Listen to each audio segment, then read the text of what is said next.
저는 그걸 싹 가져왔어요.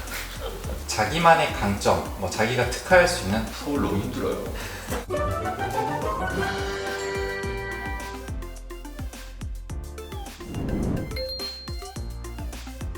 저는 수습 끝나고 근무 세무사를 2년 정도 했던 것 같은데 2년 끝나고 나서 저는 사표를 내고 부동산을 알아봤어요. 그 스타일 알아보고 혼자 시작했죠. 처음에는 소파 밑에 이불을 넣어놓고 낮에는 일하고 밤에는 소파에서 자고 그거를 한 6개월 정도 했던 것 같아요. 뭐 어차피 0에서 시작을 했기 때문에 그런 경험들이 저는 좋게 남아있어가지고 개업을 하시고자 하는 세무사님들도 너무 급하게 하지 마시고 최대한 세무사 합격했는 부분들을 잘 활용하시면서 천천히 한 개씩 한 개씩 이렇게 넓혀가는. 저도 수습 끝나고 수습천 나오고 근무를 구해서 2년 정도 근무를 했는데 아무리 뭐 근무해서 일 잘 배워도 본인 영어 능력 없으면 끝인 거고 일을 뭐 잘 못하더라도 영어 능력이 좋으면 거래처 끌어당기는 거는 크게 문제가 안 될 거고 그래서 그거는 본인의 영역인데 저는 나중에 본인이 개업을 해서 사무실을 갖고 직원들을 뽑게 되면 진정 세무사의 일이 시작이 된다고 저는 보는데 그럴 때 좀 막막한 게 뭐냐면 그냥 개업하신 분들은 시스템이 없어요. 이 얘기를 왜 드리냐면 근무하는 사무실에서 만약에 시스템이 있다 아니면 진행 상황에 대한 프로세스라든가 그 다음에 직원들에 대한 내규라든가 그런 것들이라도 일단 기본적으로 좀 많이 따오셔야 돼요. 저는 그걸 싹 가져왔어요. 싹 가져와서 제가 손보고 저희 사무실 스타일로 바꾸긴 했는데 근무할 때는 일 배우는 것도 중요하지만 본인이 나중에 개업했을 때를 생각해서 그런 내부적인 시스템을 좀 생각하시면서 나중에 개업했을 때 문제없게 스무스하게 가시는 게 가장 좋을 것 같습니다.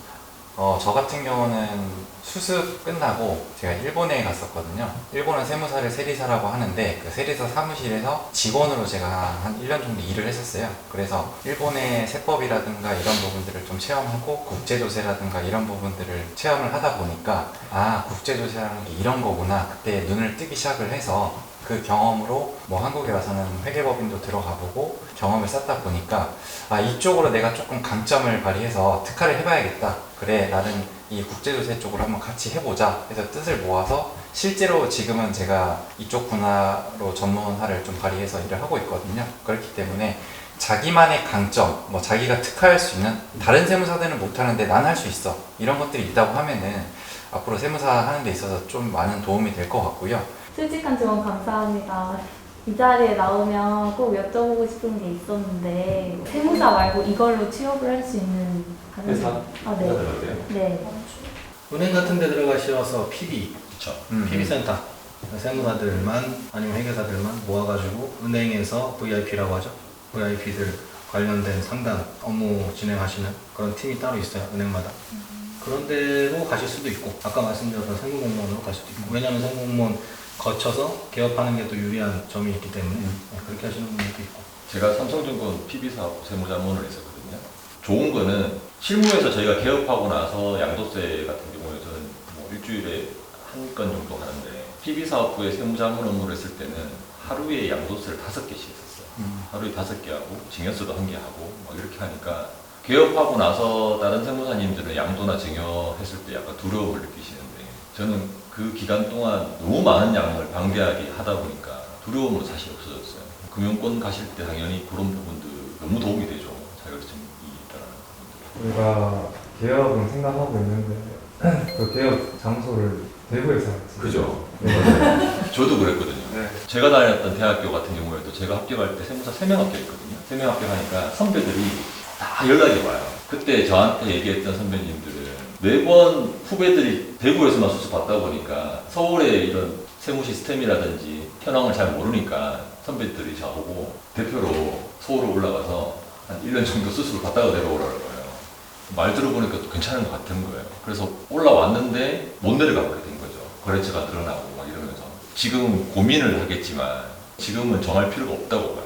왜냐하면 지금 이렇게 고민을 해서 아, 나는 여기서 수습받고 대구 내려가야지 해도 막상 했는데 서울에서 잘 돼버리면 그건 못 내려가는 거거든요.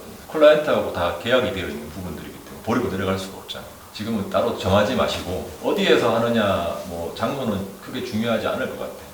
왜냐하면 대구에서 세무사 업무를 해도 서울에 있는 분야하고 크게 다르지 않거든요. 요즘 들어도 드는 생각은 서울 너무 힘들어요.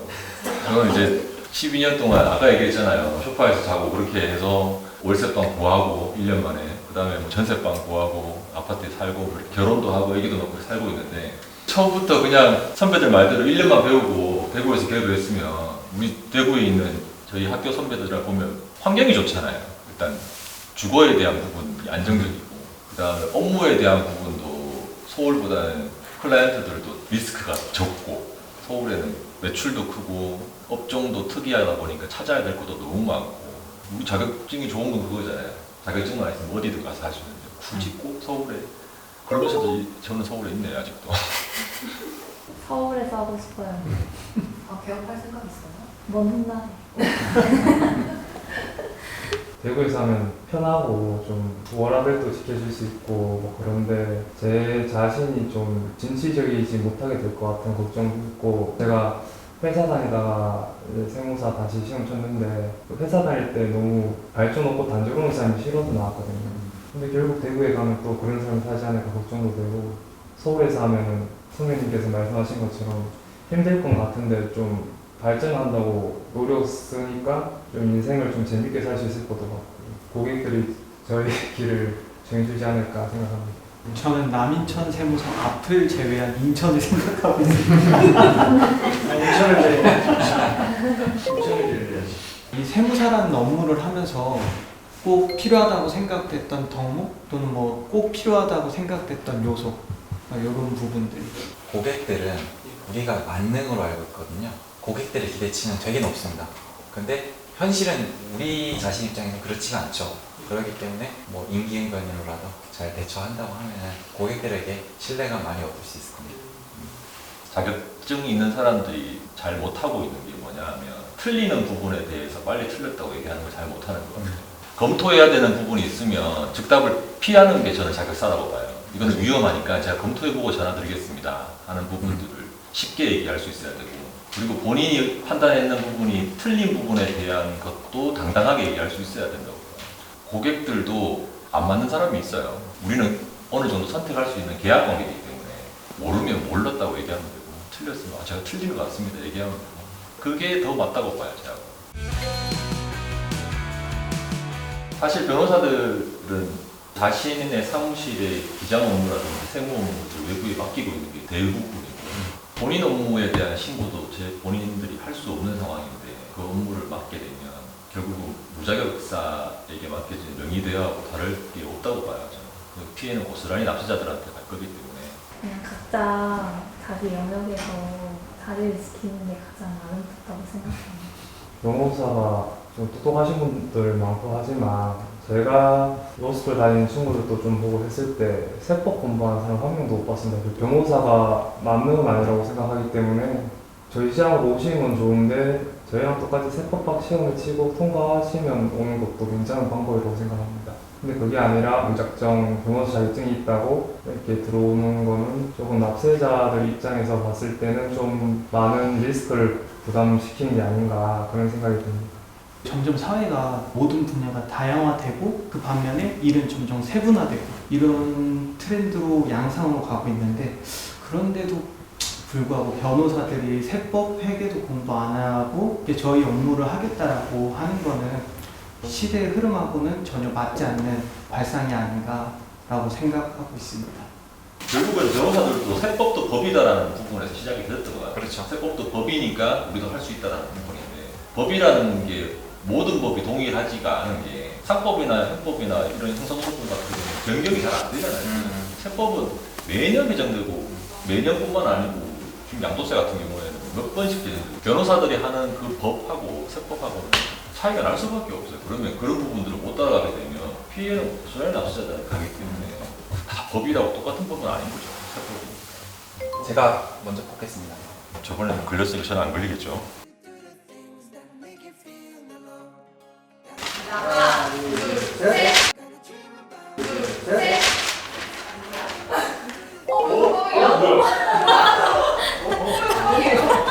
그럼 PD님이 하셔야 되겠다.